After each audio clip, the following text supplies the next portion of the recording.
예수님께서 두 가지를 하셨습니다. 12사도와 70인.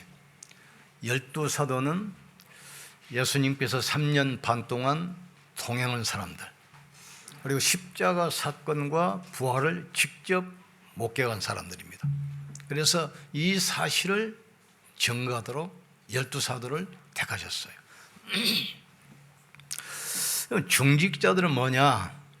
그 사도들이 현장에서 복음 전하도록 교회를 세워서 배경이 되는 겁니다. 그러다가 마가다락방 교회에 핍박이 오고 교회가 폐쇄됐습니다. 사도들이 순교당하고 또 구속되고, 그러니까 중직자들이 다시 안디옥에 모여서 교회를 세워요. 거기서 선교사도 파송하고 이제 본격적으로 기도하기 시작합니다. 그래서 곳곳에 중직자들이 교회를 세우면 그곳에 이제 사도들을 파송하는 겁니다. 빌립보의 로디아 빌립보 교회, 데살로니가 교회 야손, 에베소와 고린도 교회를 세웠던 브리스 아울라, 여기에 이제 제자들을 파송합니다.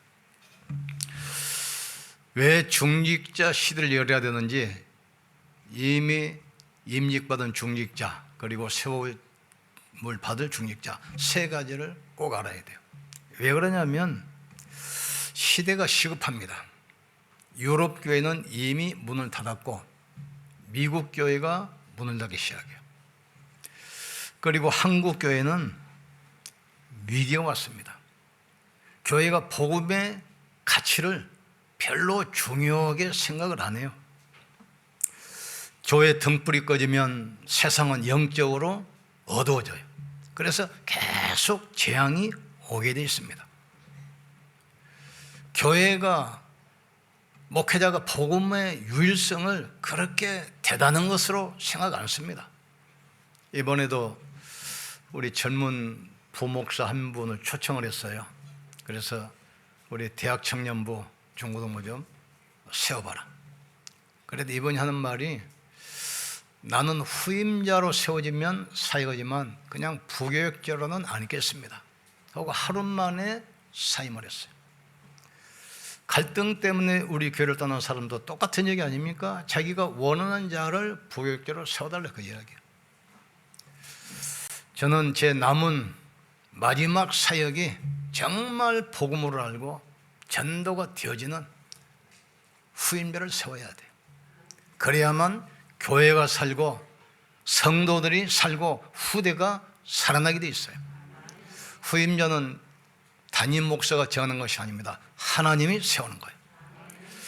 여호수아를 모세가 세운 것이 아닙니다. 하나님이 세우셨습니다. 엘리사를 엘리야가 세운 것이 아니에요. 하나님이 세우셨어요. 디모데를 누가 세웠습니까? 하나님이 세우셨어요. 그래서 첫 번째, 우리 중직자들은 사도들을 지키는 비밀 결사대입니다. 이 의미를 잘 깨달아야 돼요. 이드로 장로가 모세를 받아들여서 사위를 삼고 보호했어요. 그런데 모세가 어떤 입장입니까? 로마 황제가 처형하려고 수배 내린 사람이야. 모세를 도우면 그 제국 안에서는 살아날 길이 없어요. 그런데 여러분 같으면 도망자요 사형수를 그 사위 삼겠습니까? 그 사람을 사위로 삼아서 그 사람을 보호하고 사역할 수 있도록 도와준 겁니다. 이 조그만 결단이 민족을 해방시키시고 시대를 바꾸는 일이 시작됐어요. 오바다입니다. 아합 왕이 전국에 있는 교회를 폐쇄했어요. 모든 제사장들을 다 죽였습니다. 선지자들은 남기지 말고 전부 죽여라. 그런데 왕명을 거역하고 오바다가 선지자 100명을 숨기고 보호했습니다. 왕정 시대 때 왕의 명령을 거역하면 어떻게 되지요? 본인만 처형받는 것이 아닙니다. 온 가족 구족이 몰살당하는 거죠. 그런데 이 사람이 생을 걸고 선지자를 보호했어요. 이 선지자들을 통해서 결국 도단성 운동이 일어나고 재앙의 고리를 끊고 전쟁을 멈추게 합니다. 초대기 중직자들은 갓나누잖아요. 베드로를 지키고 바울을 지키는데 생을 걸었어요. 복음 전하다가 바울이 이제 체포됐잖아요.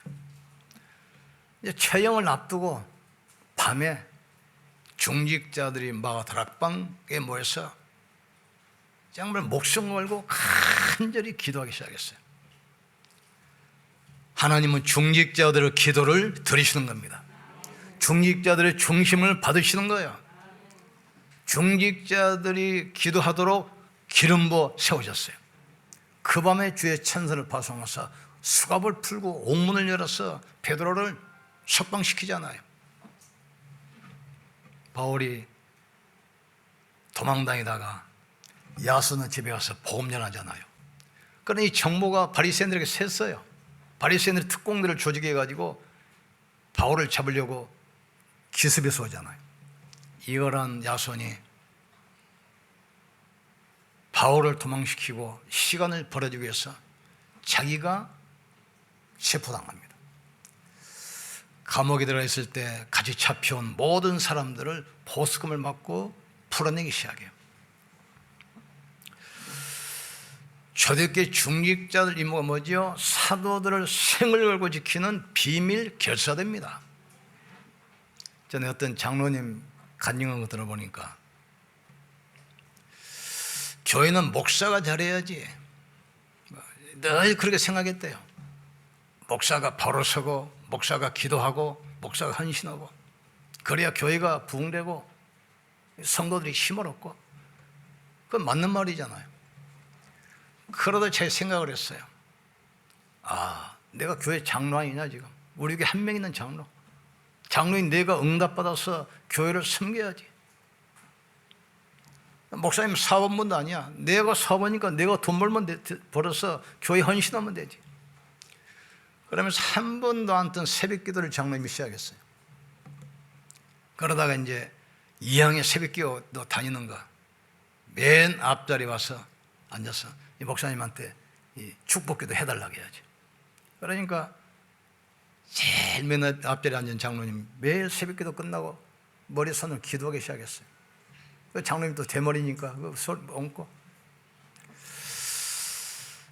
그런데 그 장로님을 하나님이 축복하셨어요. 옛날에 사놓은 이 돌밭 생각도 안 했는데 그것을 국가에서 개발했잖아요. 그래가지고 교회를 그분이 세우는데 지금도 부산에서 제일 큰 교회입니다. 중직자들은 전도자를 지키는 비밀 결사라는 사실을 깨닫기를 주의 이름으로 축복합니다. 사단이 교회를 공격할 때 누구를 공격하겠어요? 목회자를 공격합니다. 신천지가 교회를 침투할 때 누구를 접근한 줄 압니까? 목회자를 꺾어버려요. 두 번째, 중직자들은 현장을 살리는 영적 사령관입니다. 현장은 지금 네피림이 완전히 정하겠습니다. 지금 정신병이 급속하잖아요. 특별히 마스크를 오래 쓰기 때문에 우울증 환자들. 지금 일본이나 미국 같은 경우는 이 사람들이 불안에 잡혀가지고 사람을 눈을 못 마주쳐요. 이런 시대가 와버렸어요. 귀신병 시대입니다. 지금 만화 무슨 캐릭터 봤어요? 전부 다 귀신하고 관계 있어요. 문화재 전부 다 귀신 문화입니다. 지금 만화 전부 다 귀신. 이게 지금 드라마로 계속해서 이 생각 속에 막 파고 들어가요. 여기에 이제 3단체에서 명상운동 이걸 통해서 영적 세계를 막 장하게 합니다. 재앙이 현장을 덮쳤어요. 그러니까 사람들이 다 악해졌어요. 노아시대처럼. 감사가 없어요. 우리가 구원받은 거 여기에 대한 감사가 없어요. 우리가 복음 안에서 신앙생활을 할 수 있다는 거 여기에 대한 감사가 없어져 버렸어요. 부모에 대한 감사도 없고 스승에 대한 감사도 없고 목회자는 감사도 없어요. 원망, 불평, 악으로 가득 차 있어요. 이런 시대가 되어버린 겁니다. 우리는 영적 문제 때문에 고난당한 사람을 살려야 돼요. 그래서 70인 제자 세우자마자 현장으로 보냈잖아요. 현장으로. 가보니까 전부 다 우상 숭배하고 귀신 섬기고 흑암에 잡힌 현장. 제자들이 와서 막 기뻐하면서 보고잖아요. 주의 이름으로 우리 앞에 귀신들도 항복합니다. 너희가 갈 때 사단이 하늘에서 번개처럼 떨어진 것을 봤다. 귀신이 너희에게 항복하는 것으로 기뻐하지 말고 너희 이름이 하늘나라 생명록에 기록된 것으로 기뻐하라겠어요. 하나님은 중직자를 통해서 역사하십니다. 여러분의 기도를 응답하십니다. 여러분 통해서 하나님은 일을 이루어 가십니다. 현장 살리는 영적 사령하는 사실을 꼭 기억하셔야 돼요. 세 번째로는 중직자는 교회를 살리는 영적 파수꾼입니다. 아브라함이 유괴 앞에 단을 쌓잖아요. 모든 걸 양보하고 이때 가병만 318명 응답 주시잖아요.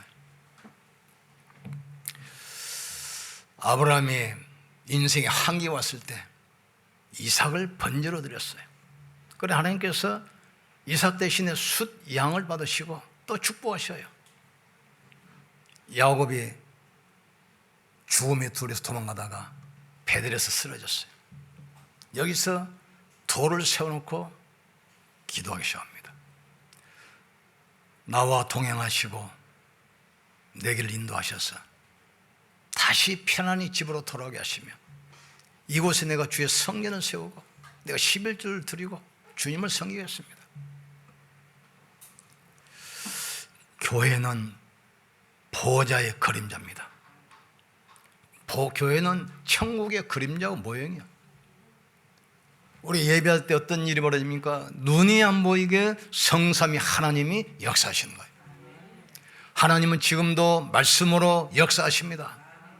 지금도 우리에게 그리스도로 역사하셔요. 눈이 안 보이게 성령으로 역사하는 겁니다. 교회는 천국의 모형이고 보호자의 그림자예요. 지금 교회는 뭐죠? 그러면 천국의 축복을 이 땅에서 누리는 보호자의 축복을 누리는 장소가 바로 교회입니다. 우리가 예배할 때 어떤 일이 벌어지죠? 유월절 구원의 축복이, 오순절 성령의 역사가, 수장절 하늘나라 비밀이 이루어지는 것이 바로 교회고 예배 시간입니다. 그래서 교회 와서 위드 임마누엘 원리스 축복을 누려야 돼요. 위드 하나님이 나와 함께, 하나님이 우리와 함께, 하나님의 모든 걸 통해서 역사하시는 그걸 누리는 것이 바로 교회입니다. 또 교회는 어떤 것이냐? 이 보호자의 축복을 전달하는 것이 교회입니다. 우리 중직자들은 메슨 전쟁 시작해야 돼요. 지금 프리메슨이냐 홀리메슨 영적 전쟁입니다. 프리메슨들은 지금 영성을 가지고 매체를 가지고 뭐 전 세계를 지금 장악다 했잖아요. 지금 영화 보세요. 거의가 다 뉴에이지 영화입니다. 서점의 책을 보세요. 할 수 있다 하면 된다. 해보자. 누구 메시지죠? 창세기 3장 사단 소리입니다. 네가 하나님 될 수 있어. 너는 할 수 있다는 거예요. 지금 그게 사단 음색이라고. 이게 지금 모든 사상을 지금 장악하고 있어요. 우리 중직자들은 매선전쟁 시작하기를 주님을 축복합니다. 빛의 경제를 여러분에게 하나님은 예배해놨어요. 지금 세계 경제 흐름을 움직이는 스티브 잡스, 스필버그, 또 빌 게이츠, 이 사람들이 전부 다 3단체 인물입니다. 이 사람들이 그 명상운동 이걸 가지고 세계를 지금 다 정복해 가고 있어요. 여기만 교회도 지금 따라가거든요. 우리는 록펠러 같은 인물을 키우기를 주님으로 축복합니다. 우리는 매선전쟁해야 돼요. 그래서 중직자들은 교회 살리는 영적 파수꾼이라는 그 신천지 교리를 보면 이 사람들이 왜 그렇게 열심히 하냐? 그 사람들은 뭐 밥도 제대로 안 먹고 뭐 잠도 뭐 2시간 이상 안 잔대요. 그 헌금해서 일해서 다 헌금하고. 왜 그러느냐? 신일 합의를 해야 돼. 내가 제사장이 돼야 돼. 13만 4천 속에 들어가야 돼. 뭐 생명력 이름이 올라가야 돼. 그러니까 막 열심히 하는 거예요. 속으면 안 됩니다. 신일 합일 이미 성령은 이미 우리 속에 와 계셔요. 막 열심히 노력해서 뭐 14만 4천 목표 속에 들어가면 뭐 성령이 들어오시고 그게 속는 거예요. 지금 구원받는 순간 성령께서 영원히 우리와 함께 하십니다. 이미 생명력 이름은 올라가 있습니다. 14만 4천 속에 이미 들어가 있습니다. 이미 왕같은 제사장이다 이 말이에요. 지금 이걸 사단이 자꾸 속아요. 중직자들은 이면 계약을 한 사람이에요. 보호자, 생을 걸고 전도자를 지킨다 이 말.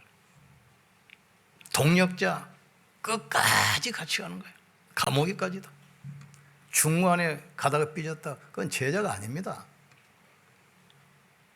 왜 바울팀 보세요? 감옥에 갈 때까지 따라가. 같이 감옥에 들어가는 같이. 보호자. 식주인은 뭐죠? 모든 걸 책임지는 거예요. 우리 중직자는 전도자의 보호자, 동력자, 식주인의 응답 누리기를 주님으로 축복합니다. 이명계약을 해야 돼. 이명계약.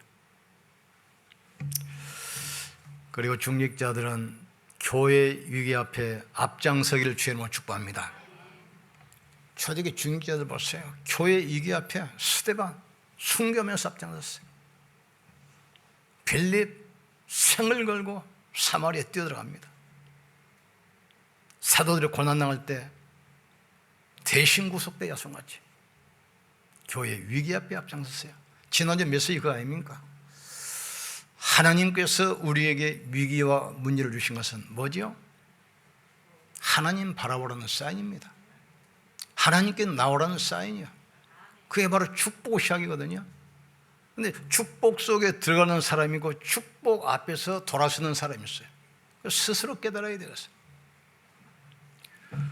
성경에 응답받던 모든 사람 현장 보세요. 반드시 위기, 갈등, 문제, 풍랑 앞에 언약 붙들고 하나님 앞에 나갔어요. 이때 모든 응답을 주셨어요. 문제, 위기는 하나님께서 자기 앞으로 오라는 사인이라 이 말이에요. 지금 부르셔서 뭡니까? 우리를 치유하시고 우리를 축복하시고 회복시켜서 정인으로 세우는 겁니다. 근데 많은 사람이 문제 갈등 오면 그게 축복이 사인이라는 걸 모르고 그냥 돌아서 버려요. 축복 앞에 돌아서 버려. 응답 앞에 돌아서 버리는 거예요. 속지 않기를 주여로 축복합니다. 그래서 교회 위기 앞에 중직자는 앞장서는 거예요. 지금. 베드로가 감옥에 갔을 때 이 중직자 중심으로 생을 걸고 마가다락방에 모여서 기도하잖아요. 그때 모이면 죽는 거 아닙니까? 스데반이 복음 전하다가 돌 맞아 죽었어요. 순교했습니다. 이때 중직자들이 성격이 시작해요. 복음 전하면 죽잖아요. 생을 딱 걸어버린 거예요. 지금. 이때 보세요. 로마서 16장 17절 20절 보면 그 사람들 앞에 사단이 무릎 꿇어버려요. 우리 중직자 여러분 앞에 사단이 무릎 꿇게 될 줄 믿습니다. 흑암이 무너질 줄 믿습니다. 모든 저주가 떠나갈 줄 믿습니다. 중직자라고 해요 지금.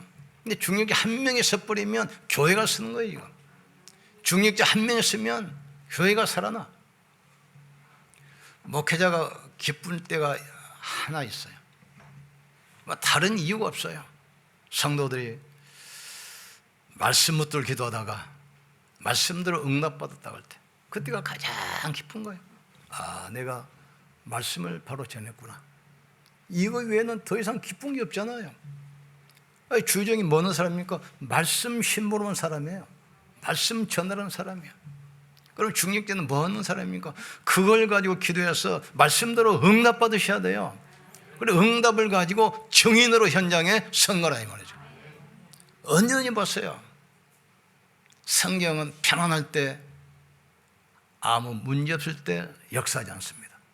고난 가운데 주님 앞에 나갈 때, 위기 가운데 주님 바라볼 때, 하나님은 그런 사람 한 명만 있어도 교회는 살게 돼 있어요. 지금 이미 기름 부어 세운 중직자들 이 응답받기를 주님으로 축복합니다. 앞으로 다음 주에 세울 중직자들 응답받기를 주님으로 축복합니다. 그래서 기회를 활용하세요. 기도가 안 되는 성도들은 교회 기도 시간을 활용하세요. 수요 기도에, 금요 기도에, 새벽 기도에 기도를 시간을 활용하시라니까. 집에서 기도 안 되면. 그리고 가족전은 어떻게 하면 됩니까? 이런 시간을 활용하셔야 돼요. 멀리 있는 친구들 초청해봤자 아무 의미도 없어요. 가족, 자녀, 형제들 초청하세요. 그리고 이번에 특별히 기념 타월도 준비해놓고 뷔페 식사도 준비해놨죠. 와서 복음 듣도록, 그래 구원 받도록, 신앙생활하도록 이런 기회를 활용하기를 주님을 축복합니다.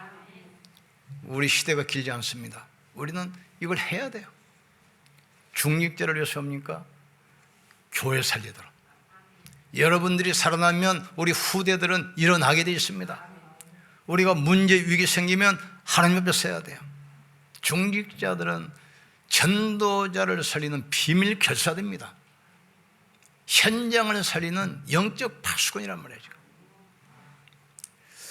시대 살리는 영적 사령관이야. 이게 어마어마한 겁니다. 이게 사실은. 이 응답의 자리에 있기를 주님으로 축복합니다. 여러분 가는 곳에 흑암이 무릎 꿇게 될 줄 믿습니다. 불신앙만 않으면 되게 돼 있어요. 사람을 듣지 마시고 하나님 말씀 따라가기를 주님으로 축복합니다. 우리 기도합시다. 하나님, 성찬 예배입니다. 성찬 예배를 통해서 십자가 은혜가 나에게 임하게 해 주시옵소서. 부활의 능력이 임하게 도와 주시옵소서. 보호자의 축복이 임하게 도와 주시옵소서. 이 시간 성삼 하나님께서 역사해 주시옵소서. 우리 같이 기도하시고 성찬 나누시겠습니다. 하나님, 중직자 시대를 열어주신 것을 감사합니다. 교회가 복음 놓치고 세소가 되고 있습니다. 세상은 영적 어둠에 잡히고 재앙이 온 지구를 덮고 있습니다. 이때 비밀결사대로 영적 사령관으로 영적 파수꾼으로 우리 중직자들을 세우신 것 감사합니다. 하나님, 보호자, 동력자, 식교인의 이면 기약을 붙들게 하여 주시옵소서. 교회 위기 앞에 앞장서게 도와 주시옵소서. 축복 앞에서 돌아서지 않도록 주님 도와주시옵소서. 우리 중직자들 가는 곳에 사단이 무릎 꿇게 도와 주시옵소서. 재앙과 저주가 꺾이게 하여 주시옵소서. 하늘 보좌의 축복이 오게 하여 주시옵소서. 홀리밀슨 영적 전쟁의 주역되게 도와 주옵소서. 우리 중직자 하시는 일에 빛의 경제 임하게 하여 주옵소서. 예수님 이름